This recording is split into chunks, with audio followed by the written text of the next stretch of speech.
Yes, folks, I'm Fred McMurray. It's Thursday. Almost everything kicked off correctly. And I say that almost everything clicked off correctly. I'm Fred McMurray, which means, and it's Thursday. I think I said that. Never mind. This has to be. Ooh, didn't even kick it. There we go. Maybe it's this one.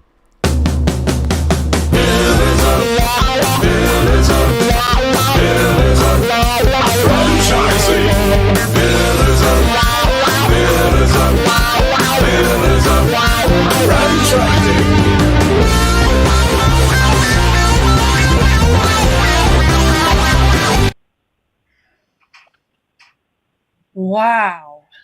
So, welcome to Pillars of Franchising. Happy Friday Eve. Elizabeth, how are you today? I am good, and I'm very excited about our guest, Patricia Miller from Wisdom Senior Care, on today to follow up Carolyn Thurston's interview last week. Oh, yeah. So we've got that to look forward to, but first, word on the street. Hey, guess where we're going? We're hitting the road, Elizabeth and I, and we are going down to the Titus Center down in West Palm Beach. Is that next week? No, 2 weeks, right? Yeah, we're going to be down there for the advisory board meeting, and I could not be more excited. We've got a great keynote speaker. I hope I say her name right, Dr. Kay Shalette Stewart, and she's going to be talking about driving business results by leveraging the fifth P of marketing. So if you don't know what the 4 P's are, it's product, price, promotion, and place. But the fifth P, what do you think that might be? It's platform. What's your platform? I read the email. Yeah. So the cool thing about that is, we're always talking about how do you get your voice out there? How do you make sure people know who you are, who your business is, and something that's different than just all the marketing. And I think you'll agree, Elizabeth, like in the last couple of years, people are exploding, whether it's on, I'll say Twitter, whether it's Instagram, whether it's Facebook, right? All of these social media platforms. And that's really, I think, super important for businesses today that we didn't used to have to worry about so much. Oh, yeah. Well, and not only that, we are a platform. Right. Pillars of Franchising. So getting on people's shows and podcasts and getting into our magazines, expanding your digital platform is something that for people who have been in business for a long time is a newer concept. Yes. The younger ones automatically assume that that's a part of it.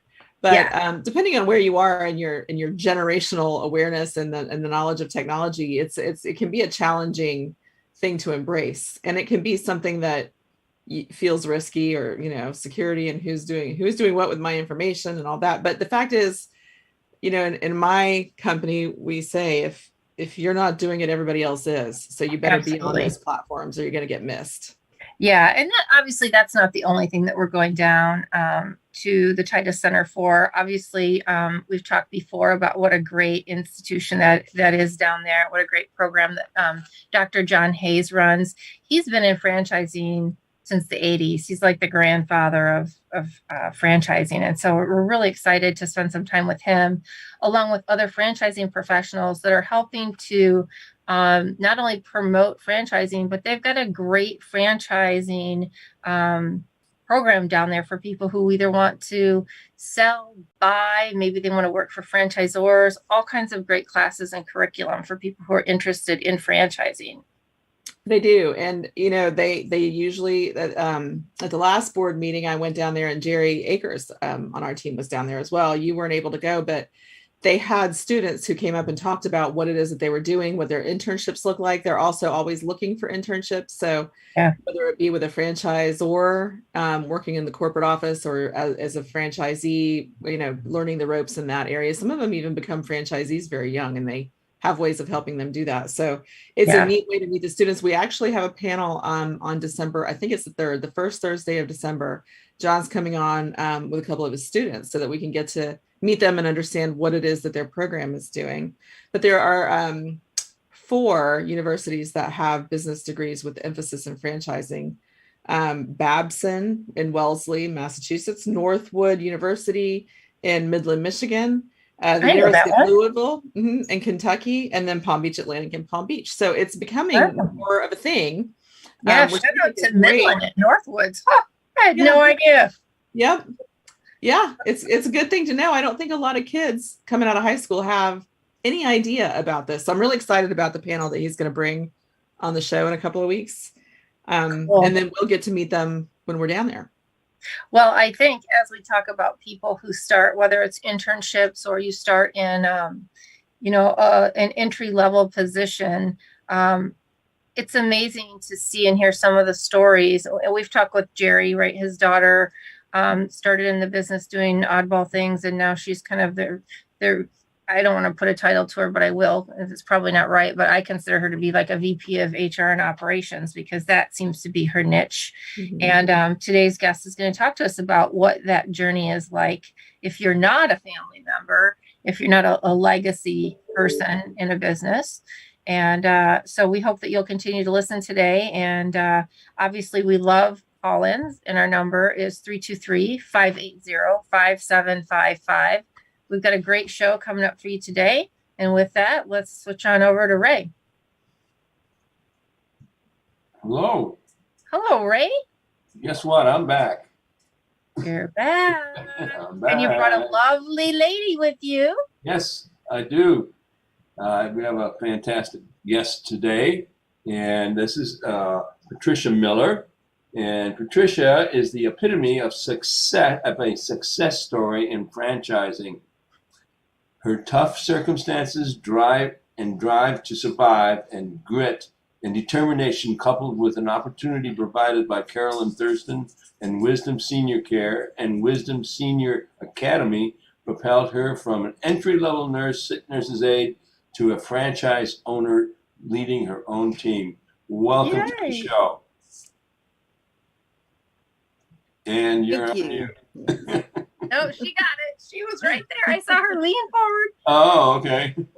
Patricia, tell us, this journey is so cool. Obviously, I have so many questions, as I'm sure does Ray. But let's talk about what initially got you into working in the franchise in the beginning. Okay. Thank you so much for having me on the show today. I'm really excited about sharing this journey because it has been quite an interesting journey, quite a changes in my life, and finding a niche in life that makes you feel good about what you're doing every day. And sometimes people ask, well, how do you just keep going? You have to love what you do, and it doesn't seem like work. So although we know it's a lot of different aspects of it each day, I initially got into healthcare because I was, my mother had gotten ill, and I watched a caregiver take care of her, and I was 9 hours away, and I would travel home every other weekend, 9 hours one way and back to see her. And I watched this person care for her, and she promised me, she said, I will give her the quality care that she needs while you're not here. And that just touched my heart. And when I came back, and well, she ultimately passed away, but when I came back and I started thinking about what do you give? How do you give in life? Where's my next phase of life? Right. And I knew Carolyn Thurston, and I knew she had started a business, and I knew something about it, but not a whole lot. And she and I were talking one day because during that time, I also had lost my husband. So there were a lot of things that were happening in life.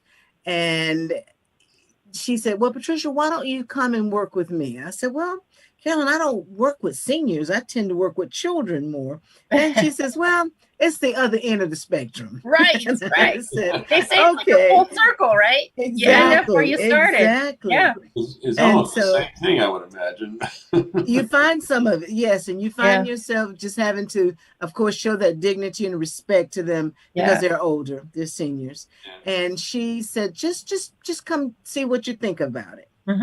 And so I did. I went through the process. And as I was going through it, I was starting to really find myself enjoying a lot of things about it. And I said, well, while I'm doing this, why not get some certifications behind it? And, I love education. I love growing. So I did that, got on that aspect of it. And Carolyn said, Patricia, I'm going to venture out and we're going to open up an entire different business called Wisdom Senior Care. And I said, absolutely, because I believed in her, first of all, her dream. And then I believed in the mission statement, which is what captured my attention, because we talked about being able to be a premier senior company in the Durham area, because we're in Durham, North Carolina. Right. And then taking that even steps further, not only in Durham, but other cities and then other states. And the dream just kept getting bigger and bigger. And as we were pursuing this, we found ourselves, of course, swamped with a lot of trying to care for people, trying to keep people on, and it became pretty hectic. And as we started looking at it, Ms. Thurston was actually sharing her knowledge with people and having to help them many, many times over after going through some training. Yep. And we found out that she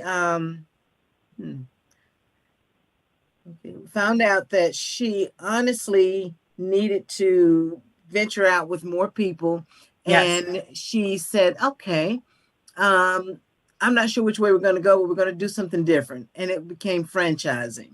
And so the franchising aspect of this started, and we weren't sure because we had all been so protective of what we were doing. Right. We were like, who is this people talking about franchising? What is this all about? What is this going to do for us? You know, we wanted to protect Miss Thurston. You know, she's worked so hard, and we want this to be something that is going to be good for her, good for our future. And she actually got a lot of information, and she came to us and she says, I trust what we're doing here. And I want to know if you all would trust what we're doing. And that's where we started. And as the franchise started growing, I wasn't one of the first ones to get started, but as I was observing as things were growing, I then said, okay, I'm ready now. This is another phase of life. It's time to do something else. And so then that was introduced to me about franchising in the surrounding area, another county, and a territory that I am part of now. And we started literally, I must say, with zero, with nothing. Yeah. There were no people. There was the money, challenges. And you say, well, how do you do it? And I have to say my beliefs, I stepped out on faith and I said, we're going to go based on the system that we created and we're developing and the processes and follow that. And that's what we did. I'm sorry, I didn't mean to interrupt you, but you did say a couple of key things that I want to point out because we spent some time talking about them. And the one thing I heard you say first is that you really believed in the mission statement, right? That Carolyn had set forth. That was something that really hit home for you. And we've been talking for weeks now about how important that is, even if you're an entry level person and you're just getting there, to make sure that the owners share that with their employees. Is that something that you're actively doing with your employees as you bring them on board? Absolutely. It's one of the things that when anyone comes on, and we started hiring, that was the thing. There were no people, so I had to start hiring. And as we talked to them, or as I was talking to them, I would share with them why I got involved in the business. What was the foundation for me? Even when you don't quite understand what's happening, I go back to that foundational statement or mission statement. And that's what keeps you moving forward. Well, and I love that you have a passion for Carolyn and that you're very protective, that you all were very protective before she decided to franchise. I think that speaks volumes about leadership and how you get people to buy in.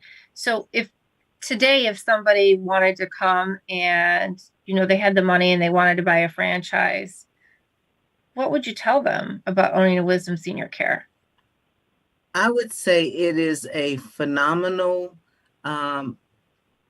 business with a tremendous future for, as we could keep talking about, sustainability, legacy. Right. It's going to be work, but it's going to be worth if you have a vision or a passion for the senior population, or because that is our franchising, Sure. and if that's what you have a passion for, and you want to see that go on in your family line, then you can join the franchise of Wisdom Senior Care. That's awesome. Carolyn also said that they do not just award franchises to people who have big fat checkbooks. Correct. It is people who you sit down as a board, and it can be a little nerve-wracking when you're sitting there and they're talking to you. But if you really know, if it's in your heart, it has to be a heart passion. It has to be a commitment that you're making. And you can tell when someone's in it for, I'll say, just the money, or what they think would be the money, or if they have a passion for this continuing on and helping people for lifetime. And I think you hit the key word there is passion. Yes. And it's amazing how many people don't know what they have a passion for until you kind of highlight that in their lives and say, well, look, you seem to be really good at this, and all of a sudden they begin to light up and they realize I am really good at that. Exactly. So Patricia, tell us a little bit. I know that Carolyn formed this, I'm going to call it a school or this course, this mentoring thing for people who want to go to the next level in terms of senior care. Can you tell us a little bit about that and what your experience has been with it and how that's kind of changed you? Absolutely. The Wisdom Academy is another vision that came out of getting caregivers into the field. We call ourselves skilled experts now, because we do believe we bring a level of expertise with skill to our clients. So when we were out there, people were coming in and saying, "Oh, I've got training. I've done this. I've got my certifications." And we were watching when they go out to the client's home, and we were sort of going, "This is not quite how we have achieved our success." And we want our clients to know they can trust the people that are coming in their homes. So with that, we're saying, let's just make sure, because let's bring on an academy to train people based on our North Carolina state regulations, and based on the fact that we have processes in place that they must follow when they get out there. And then that was an undertaking, because you have to have nurses, you have to get the whole credentials and everything set for the school. And as they started the first class, and you brought people, and you could see them catching that vision and that passion, even though they said some of them were nudged into it, maybe by parents or a loved one. And once they got into it, many of them caught the vision. And I want to share a quick little testimony that happened to me this week because of the academy. I had a client who had to go into the hospital. And so we go with our clients when that happens. And I was there, and I had on the uniform that said Wisdom. And they said, "Is it Wisdom Senior Care, Wisdom Academy?" I said, "Yes." She says, "I am a student of Wisdom Academy." Wow. And I said, "Oh my goodness." She said 4 years. She was a class of 2018. And she said how much she thoroughly enjoyed it, how much it tremendously helped her get to the position she is in now at the hospital setting. And she had nothing but great things to say about it. And the instructors, the vision that Ms. Thurston continues to put out there when she speaks to the classes. Oh, that's awesome. That's awesome. Well, I can see and feel and hear the passion that you have for taking care of people. So I think that's amazing. Go ahead, Brian. I'm sorry. No, I was just agreeing with you. And unfortunately, a lot of people don't know where their passion lies. And you found it, so you were one of the lucky ones. Yes. So tell us a little bit about your business. Are you in Durham as well now? No, actually, we have territories. Once you join the franchise, they look across the state of North Carolina, since we're here, and they say they're territories. So I'm in Pittsboro, North Carolina, Chatham County. So the entire Chatham County area and surrounding cities. Awesome. And so tell me, how many folks do you have working for you as experts now? The number kind of goes up and down at times, but we tend to average anywhere from 16 to 20 Nice. right now. And they are coming on. And we've also have strategic partners. And I bring that up because we are a strategic partner with one of the colleges. And the college, because Durham has the academy, we're also in Pittsburgh. There is the Chatham County Community College, and they have a training session for their students. And we became strategic partners. And as their students are getting into the clinical steps, they can then apply to work with us. And that has proven to be a great relationship.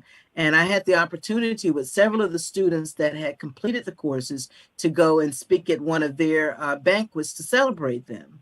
Wow. And they were awarded by the State Employees Credit Union here a fair amount of monies to continue those programs. And it was just really nice to see that not only could they get the education, but they can also get the work experience and the training on a level where they're not so much thrown into, say, a hospital setting or a huge facility setting where they're having to take care of 10 to 15 people.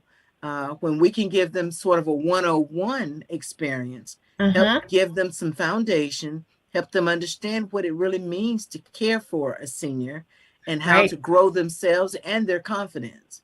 Yeah. You know, I think, Patricia, what you just shared is a good point for franchisors and franchisees alike. That strategic partnership, you know, in days where it's difficult to find people, and sometimes it's challenging to keep people, whether it's existing people that go back into this additional training or schooling, is a great way to keep them engaged. And if you are a strategic partner, whether it's a school or it might even be a trade school for some of our franchises out there, right? Build those partnerships because those are your future employees. And I think all too often, even as a franchisee, you know, we don't think about, well, geez, there's there's a technical school down the street. What could I do with them to help bring in some of the key people that I might have? Or if I'm a Mr. Handyman or Air Serve or something like that that needs technical people, there are all kinds of colleges around that offer those classes. So I think your mention of that strategic partnership should really make everybody kind of think about, who are my strategic partners in the community that I might be able to reach out to. Like Ray and I, you know, we could be reaching out, and we did at one point, and help some of the domestic violence victims, you know, when they're ready to come back into the workforce. It's a great place for them to start. So I think that's a really good tip that you shared, and I really appreciate that. So how long has your business been open now, Patricia? We actually started in March of 2020. And if anyone knows that significant time frame was the pandemic hit. Yeah. And when we had started and I was looking for office space and everything, and we got that secured, and then we're looking to connect with some of the facilities, make ourselves known here. And I went to a facility, we gave our presentation, and they really liked it. They said, one of the things that really captured our attention is that you had a uniform system. And that meant you would present well. When your people would come to work here, they're going to be uniform. They're going to look and dress professionally. Yeah. Because unfortunately, they said so many people had come in, they found people coming in pajamas and other things to work. And we were like, what? And she said, yes. So we really like that aspect of it. Yeah. So as March of 2020, 2 weeks after we'd gotten our foot in that door, the pandemic hit and the doors closed in many, many facilities. Right. And that was one. They said, we're not allowing any other companies in. The companies that are here will continue to service our residents as needed. And so we got a tremendous amount of clients getting started with that. And we were getting caregivers, which meant it also brought on a challenge of interviewing. Now, how do you interview some? Because we normally have to do it in person. Well, we couldn't do that. So we became very good with Zoom and virtual interviewing and trainings and things to that effect, which affected the government because they had to change the way they required us to get people on board. And they allowed us to do that. And once we got Yes, once we got people on board, like I said, our presentation and our professionalism and making sure that our care skilled experts understood why we were there. Yeah. We got the reputation of being a company that you want to call on first. And That's our amazing. uniform colors are purple and gold, so we're been nicknamed the Purple People. The Purple People. That's great. That's awesome.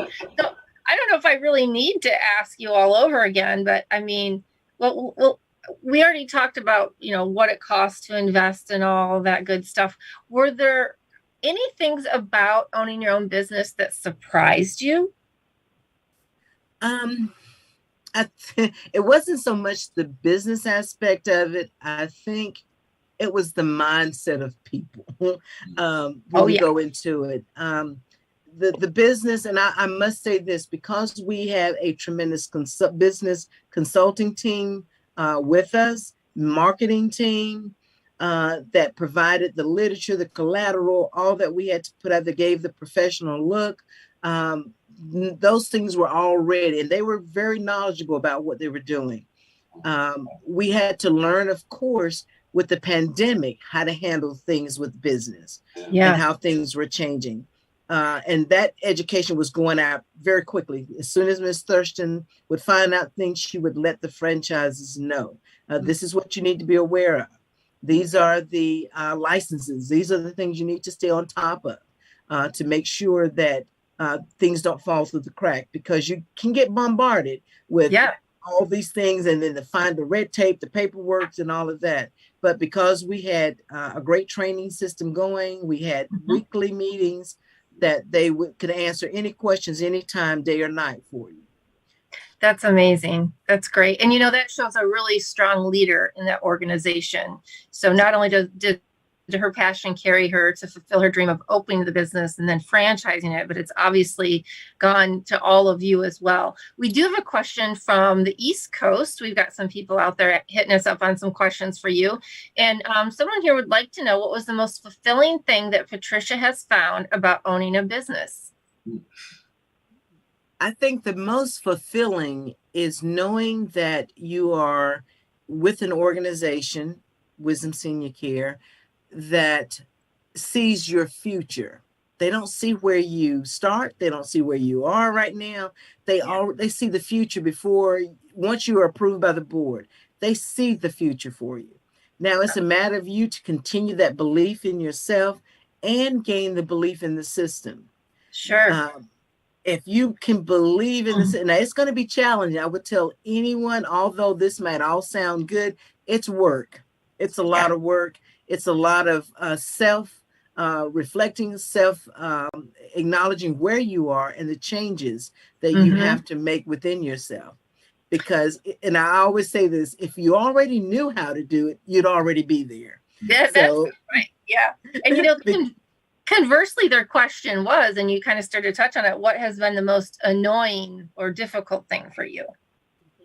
That was my question. The difficult thing, and I tell you, and it still gets me to this day, is the mindset of people when you say work. Because it's like, where do you think you're going to get funding from? How do you think you're going to live? And people will come and they will promise you the world in the interview that they love the seniors. They love working. Oh, I can do all these hours. And then once you get started, oh, I'm sorry. I didn't know it would entail all of this. I didn't realize you had to do all of this. Yes. People need to be cared for on nights and weekends? No. Right. I said the seniors don't take off, and just like the name of my business, 365 Home Care, it is that. It's year in, year out. Yeah. That's awesome. Patricia, tell me quickly, how did you find, was funding relatively easy when you have a business that is service driven, not like you don't have a lot of inventory necessarily? Did you find it easy to get funding? I know people are thinking, especially right now, like, oh my gosh, if I want to do it, I have this dream, but where am I going to find the money? Yeah. It can be challenging. there are a lot of funds out there that you don't know about. So it does pay to look into the small business to understand what kind of fundings are available, and just listening, talking to people about it, talking to your banks. And sometimes you feel like you talk to the banks and they don't quite understand, or they're turning you down. So you do have to look for other options of business. Yes, that can be an aspect of frustration to you. It can be a time maybe you go into partnership with someone. Right. Maybe you find someone that's I like to say a solid partner, but sometimes they can be vocal. If you find someone that can believe in you and your vision, and you can lay a business plan out for them to see what they're investing in, and how they'll get that return on their investment. Yes, very good, very good. Well, I am so delighted to have been able to meet you. For our folks out there who would like to talk to you further, well, first of all, I have another question. I just got another pop to the screen here. But there are going to be people who want to hear your story, and I want to make sure everybody knows that you were in our August issue of Pillars of Franchising magazine, which you can find at pillarsoffranchising.com if you'd like to go back and read more about Patricia. And the question I have now is, this is fun. What is the weirdest thing that you've encountered? The weirdest thing? Yeah. It might not seem weird to some people, but when you think about healthcare, and some people have this idea of a plush setting that they will go into. Sometimes you go into some real creative settings, and the homes, but the ultimate is you're going to care for someone. So I got a call, and the gentleman explained that his loved one, his brother, was a former physician, and unfortunately he had a brain tumor, brain cancer. And he said, we'd like to have someone come out. I said, okay, sure. And I always try to go out first and do the initial meet and greet and give them paperwork. And he says, you're going to come down this little dirt road, and you're going to turn off the path, and then you're going to see the home. It's like a cabin. And I said, okay. And I get there, and it's the tiniest little cabin I've ever seen in the middle of the woods. And I'm thinking, I'm immediately thinking, I've got females that are going to come out here. I've got people trying to think, who are you going to have on your team that can come and successfully do this? Right. So that was a little strange. And he said, it's a 1-bedroom, but we've turned it into a 2-bedroom. I said, I'm looking around like, how? He says, out on the deck, we have a tent, and that's the 2nd bedroom. And they literally did. Wow. Wow, that is very interesting. Right in the sound effects. Well, Patricia, where might people find you? Are you on LinkedIn? Are you on the social media platforms where people could find you if they want to talk to you about your inspiring story? Yeah, LinkedIn, Facebook, Twitter, all at wisdomseniorcare.com/102. Awesome. I have to say, it has been such a great pleasure spending time with you today. And it's just this kind of emotional story that you have. And I love the whole growing up in the business idea, because so many people start a job and they don't think about how it can turn into a career. Yes. Can I share one more little thing? One of the students that we connected with the college, and she came to work, and she was so energetic, excited, but she was young, and she needed some nurturing. She needed some caring. And that's one of the things you learn too. You have to have that passion to help. And so she decided, after she got her certification, she wanted to go pursue greener pastures. And I said, okay. So she went. I said, I would caution you to stay with us. She didn't. And she went. And about 2 weeks later, she calls me up. She says, Miss Patricia, can I come see you? I said, sure. And she came in and she said, it's not what I thought. And she said, you were right. I needed to stay a little longer to get my foundation built. And I said, let me ask you this. Are you looking for a job or a career? If you want a job, you chase the money. Yep. I said, but if you want a career, you want to get a good foundation. You want to get a good understanding of of what you're doing and why you're doing it. Yep. Because when times get tough, you'll have to fall back on those. That's awesome. What a nice story. Correctamundo. I hope that young lady is still with you, and I hope she turns out to be a leader for you one of these days if she's not already. She's pursuing other areas, but she stays in touch. Yes. Well, Yep. that's Yep. good. Hopefully she learned all she could from you, and you never know. I've had people come back to me 3 and 4 times already. So Absolutely. That's Yeah. correct. yeah, Yes. so it happens. Thank you so much for Thank your you. story. We Thank you for enjoyed. being on the show. Thank you. Yeah, and All we're right. gonna look. Thank We're you. gonna be checking in with you again. So watch for emails from Elizabeth, because if it's not here on the show, I know she'll want to do some follow up with you in the magazine. Okay. All righty. Thank you so much, everyone. And thank you, Patricia. All righty. And we'll be Hey, right franchise owners, how's your local marketing? Do you feel like you could use some help keeping up with your social media posts and comments and reviews? Do you wonder if you could be doing more to attract local customers? Are you able to identify new move-ins to your local area? At Westvine, we help franchisees like you reach more local customers through digital marketing. With daily monitoring, creative content, and ad placement, and customer data intelligence, we'll get your business in front of the people who want your products or services. We also work with franchisors who need an agency to handle the digital marketing for all of their locations. If you're ready to reach more local customers, give us a call at 805-265-5440 or visit us at westvine.com. That's 805-265-5440 or westvine.com.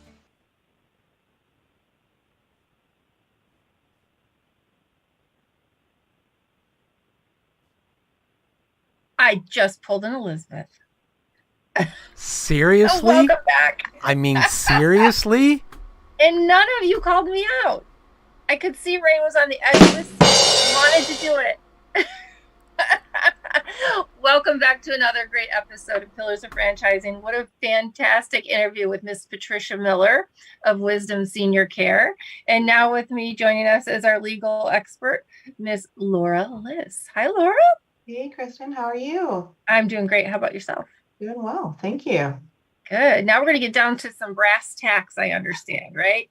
That's right. I know one of the things we were thinking about, when we evaluate whether or not a candidate is going to like a system, is, you have the whole FDD, right? You have the whole stack of paper, but there's a lot of things that are relevant that may not be written down, right? Because the way that the FDD is required to be prepared, the franchisor can't really include things that aren't in the statute that says how you have to write the document. Okay. And so one of those, a big one to start with, is really understanding their culture, right? Yes. And that is critical because, if like, our guest was saying, if you're just looking for a job and you're chasing the money, are you looking, for a career? Are you looking for something where you're going to have legacy? You're making a difference in people's lives. Those are potentially very different types of culture in a franchise system.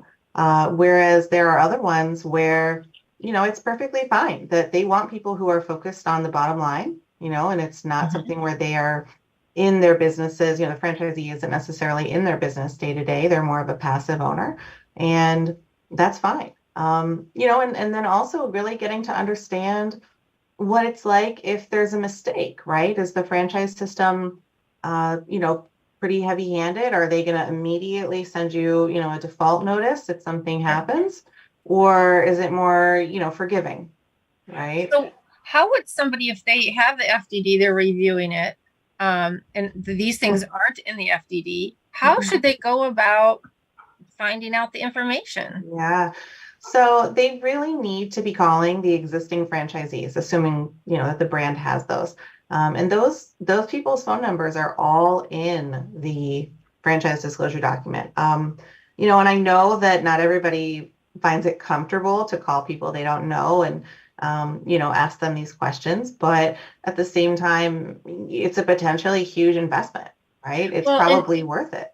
Sure. And everybody's been where you're at, right? So it's not like you're going to call and ask questions that they probably didn't call and ask back when they were looking to buy their business. So Right. you kind of have to get over that because you need to make an educated decision. Absolutely.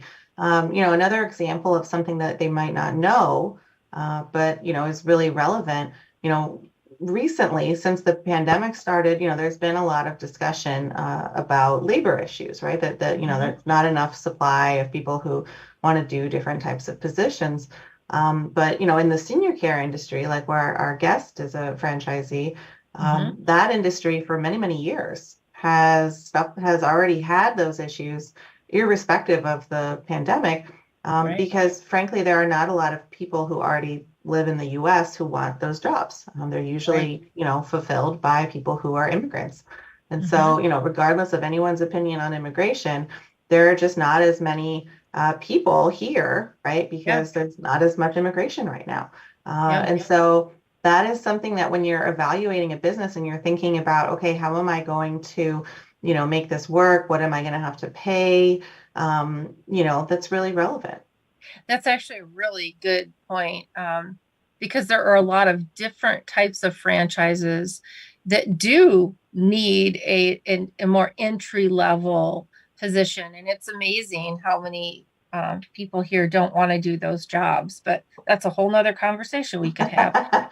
Yeah, absolutely. But no, I'm sure you see that, with your franchise, right? Oh, yeah. That you probably have people who are, you've trained them, they know exactly what to do. And then you have people who are more entry level, and you need both. You need both. Absolutely. And I think that's true with any business, right? You need a good balance. Yeah. So what other things should people, the call that you talked about when you said calling existing franchisees, if you're out there and you're in the process right now, that's what we're talking about when you have the validation process. That's what we refer to as a validation process. So make sure you add that to your questions that you're going to ask the existing franchisees when you call, as you're trying to decide what business is right for you. What else do you have for us, Laura? Well, I mean, I would just go back on that, and you really can't call too many of the other franchisees, right? You just you'll some of them may not ever call you back. Some of them, it may not be anything new, but you need to keep calling because you just don't know, what you're going to uncover. Right. So I would just harp on that. I think it's something that people don't do enough. Like I had a client that was looking at spending probably over $1 million on a concept. And I said, okay, how many of the franchisees have you called? And they're like, oh, I called 2. And that's a huge investment, to me. I mean, maybe $1 million isn't a lot to them. I don't know what their financial profile is. But well, for maybe most if people, they win this lottery, it won't be, but the normal person, right? I think Fingers crossed. Yeah. But it is pretty surprising for most people to realize that they need to call so many. That at least it's worth their time. In a balanced, right? So you want to call the top 10, the bottom 10, some that have, and I don't mean all 10, but pick some out of the top, out of the bottom, in the middle, some that have left or sold the system. See if you can. Those are really important. Yeah, there's a separate list in the FDD of franchisees that, for whatever reason, it could be that they were terminated, or it could be that they just didn't renew, or maybe a spouse had a health issue and they could no longer keep their business, whatever the case may be. But there's a separate list of people who were separated for whatever reason in the last 12 months from when the document was published. And so those people are especially relevant to kind of get their take, right? Because you can certainly see culture from talking to those folks, whether it was, they really worked with me, when my spouse was sick, and, they were good people, or, they were not helpful and they didn't support me. And, eventually I just had to close and I lost my investment, right? That's a worst case scenario. It is. But you need to know that. Yeah. I don't think anybody should ever go into buying a franchise and not feel like they went in with their eyes wide open, because there's just so many resources out there. We talked just lightly with Patricia, and I didn't get into the details with her, but as she said, she's talking to all these banks, and remember, we've talked on the show before that a lot of your general banks, they don't understand franchising. No, and they really don't. No, you have to go It's to a bank that's familiar with franchise lending, right? Yeah, and even within banks, that say that they do that, there are specialized, what are known as like the SBA programs, like Small Business Administration backed loan programs, Yep. which is typically how most franchises are financed, right? If you needed to Yeah. build out that $1 million business, like my other client I was saying, they are going to loan you a good chunk of that.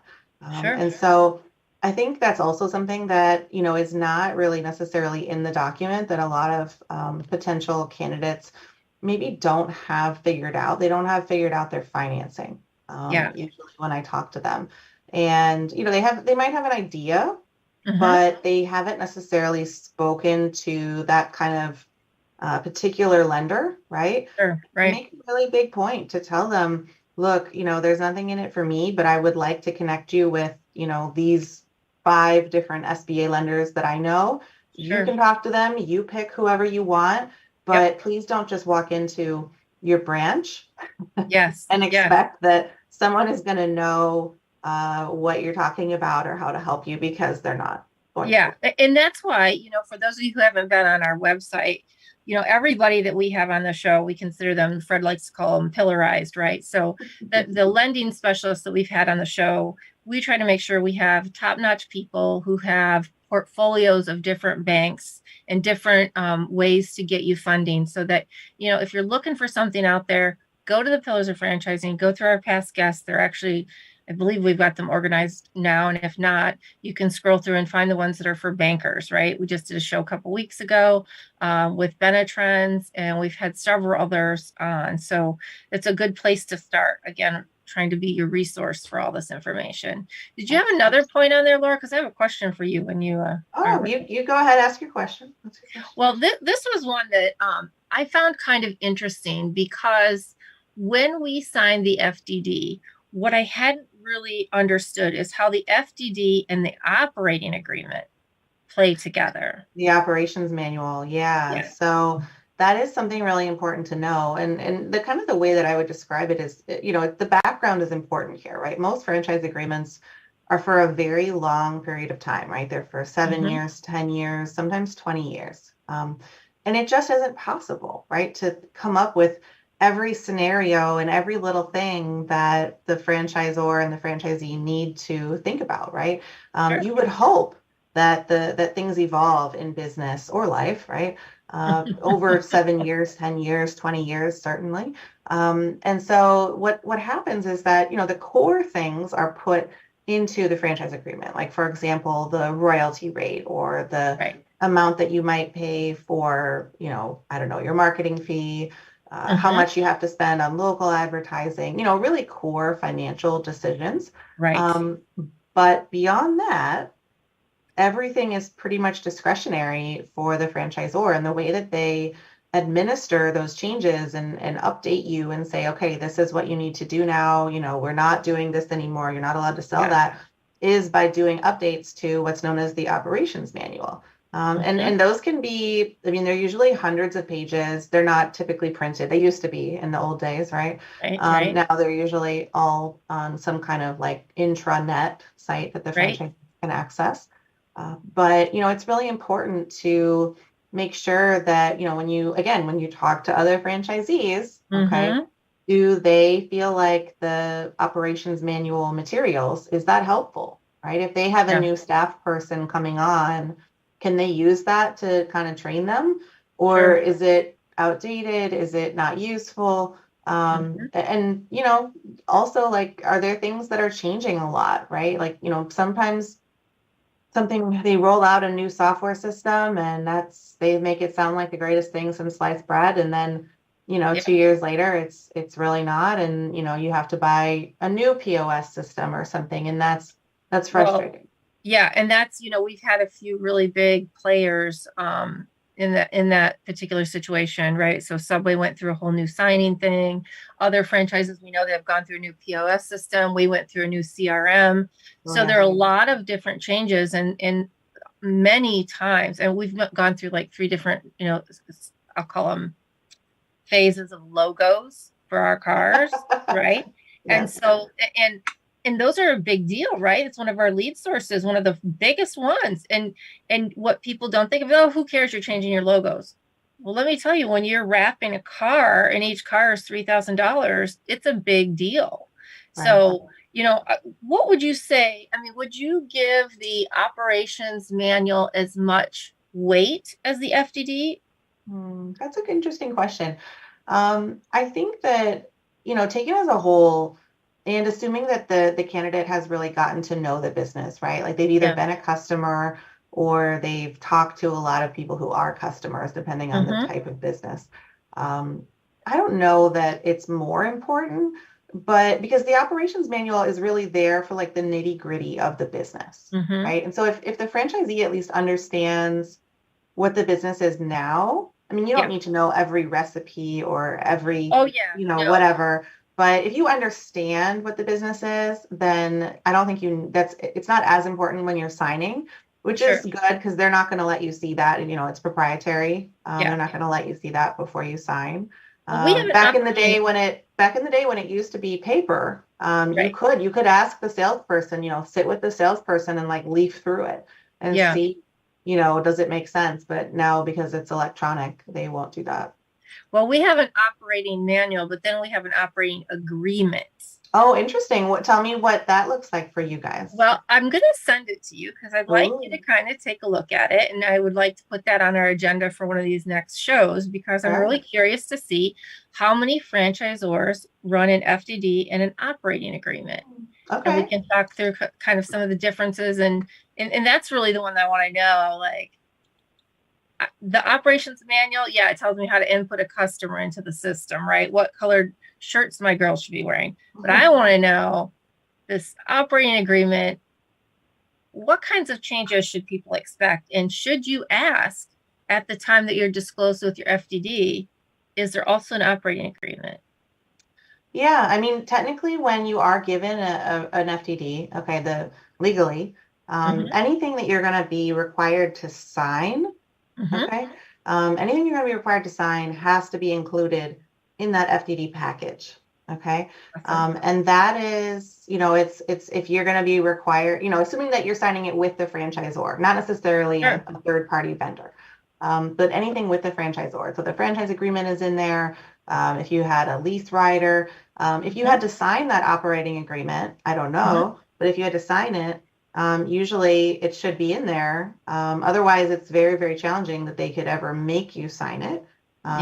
There can be incentives. Like I know some systems where, you can't have like the cool new thing that they're marketing to like everyone unless you, agree to make other changes that they've been trying to get you to make for, a while that you've been hesitating on. Yes, the carrot and the stick. Yeah, exactly. The carrot and the stick, right? You can't have the cool new espresso machine or whatever unless you agree that you're going to like refurb, refinish your store. So it looks nicer. Yeah.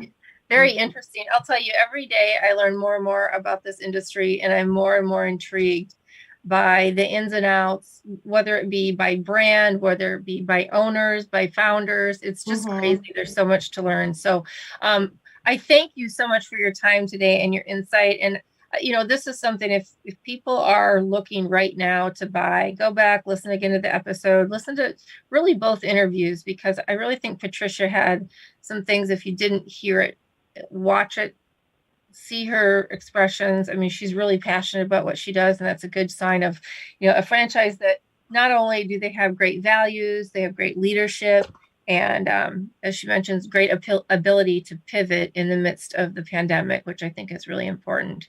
And Lori, your feedback is always very appreciated. And if anybody's out there looking to get into any of these areas, please check out our website at www.pillarsoffranchising.com. And again, all of our past guests are on there, and several of the topics that we talk about that are really important to the buying process happen to be wrapped up in there as well. So at this point, Fred, are we going to a commercial?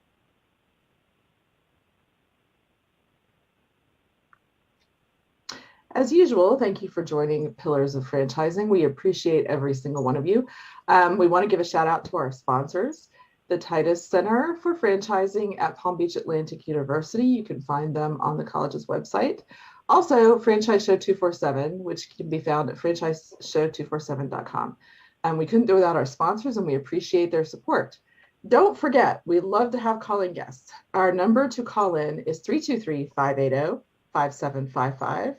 That is 323-580-5755. If you have questions for our guest or for any of our Million Dollar mentors, we welcome you to call in at any time on the show. We will do our very best to answer your calls. Stay tuned, more coming up.